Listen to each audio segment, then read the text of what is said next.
Tras la huida de Bashar al-Assad en Siria, la pregunta es: ¿qué viene ahora? ¿Qué va a pasar con quienes tomaron el control de Damasco, que venían tomando distintas ciudades y que generó que el fin de semana el presidente que gobernó durante más de 20 años, al-Assad, en Siria, recordemos que además asumió la presidencia después de la muerte de su padre, Hafez al-Assad, que gobernaba ya desde la década del 70, es decir, que la familia al-Assad gobernó este país durante más de 50 años y que estaba en una guerra civil desde la primavera árabe en el 2011. Si les parece, contamos quiénes son los HTS, lo que se conoce como HTS, que es el Hayat Tahrir al-Sham, que es la organización, les decía, que es considerada terrorista por Naciones Unidas y que son quienes tomaron el control. Recordemos que desde la primavera árabe, desde las protestas que derrocaron varios gobiernos en el norte de África y en Medio Oriente, en el caso de Siria,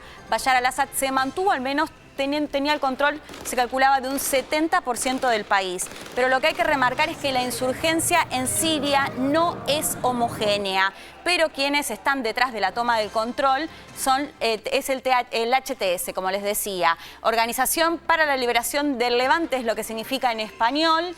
El líder es Abu Mohammed al-Hawlani, que es a quien estamos viendo en la imagen, ahora también conocido por su nombre real, que es Ahmed al-Shama, y tiene un pedido de captura por Estados Unidos. Esto circuló mucho en las últimas horas porque Estados Unidos incluso llegó a ofrecer una recompensa a quien encuentre y entregue en su momento, sobre todo en estos años de guerra civil en Siria. Continuamos, porque es considerado, yo les decía, bueno, viene del Frente al-Nusra y mantenía vínculos con Al-Qaeda.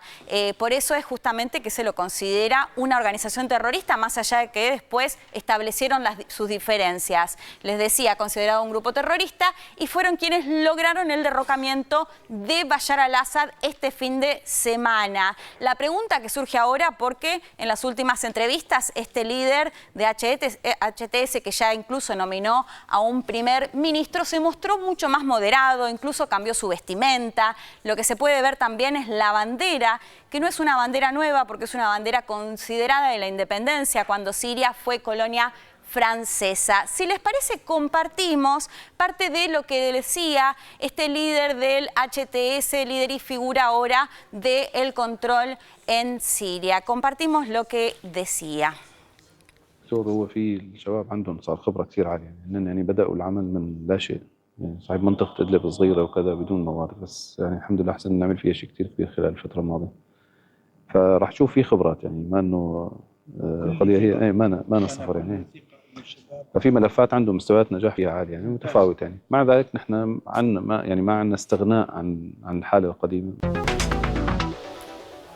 Ahí escuchábamos a al-Hawlani lo que decía, hacían referencia sobre todo a Idlib, que es donde mantuvieron el control durante estos años que les decía de guerra civil, y que en los últimos días, en menos de 10 días, fueron tomando otras ciudades como Alepo, como Homs, hasta llegar a la capital, Damasco, y generar que al-Assad que deje el gobierno en Siria. Como les decía, la pregunta que surge ahora es si esta organización, que es considerada una organización terrorista por varios países, va a moderar su discurso y va a respetar la pluralidad, como así lo dijo. Por lo pronto, los sirios son muchos los que celebran que el gobierno de al-Assad, que el gobierno de la familia al-Assad haya terminado después de 50 años en el poder.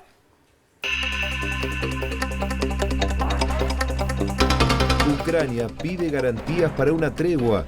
El presidente ucraniano Volodymyr Zelensky planteó el riesgo de un congelamiento del conflicto con Rusia y exigió garantías de seguridad durante la visita del candidato a la Cancillería alemana, Friedrich Merz.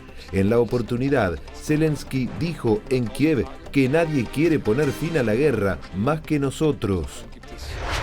Corea del Sur pide juicio político al presidente. Miles de surcoreanos salieron a las calles de Seúl para exigir la renuncia del mandatario Yoon Suk-yeol, después de que una moción de destitución contra él no pudo avanzar en el Parlamento por falta de quórum. Instan a Putin a comprender la destructividad de armas nucleares. Terumi Tanaka, sobreviviente de las bombas atómicas en Japón y representante de una organización que ganó el Premio Nobel de la Paz este año, hizo un llamado al presidente ruso para que deje de hacer amenazas nucleares.